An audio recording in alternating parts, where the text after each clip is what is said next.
AES Violet mga kabekis, no? 2.5. Si Sir Pram Caloocan, shoutout. Maraming salamat, sir. Park light mo nga, sir.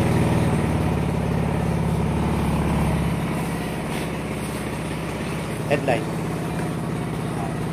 Patayin mo lahat. Passing light mo. Yan. So, kahit patay yan, may passing light. So, ang switch namin ginamit ay yung original. So, power appliance, AES Violet, Corsa. Try natin patayin yung makina.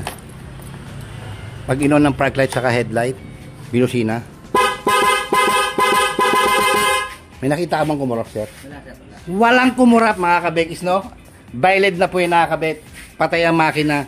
At yung battery, ito rin yung dati pa rin niya. Hindi naman kami nagpalit.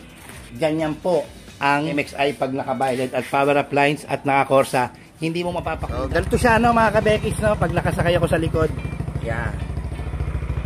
Sakto na, high beam. Low beam.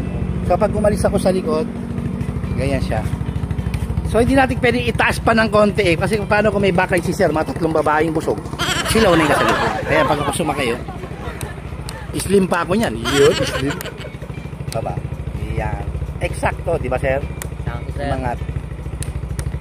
So, ganyan po ang Violet na 2.5 AES po pag nakakabit sa MXI. So, inuulit ko mga kabekis, so marami nag-inquire sa akin ng papakabit ng Violet. Pero ang dala nyo po is yung ayoko. Ayoko. Wag po tayo mag-aksaya. Mag-AES na lang po kayo, may presyo. Wag po tayo sa mumurahin. Kasi yung labor nyo sa akin, sayang.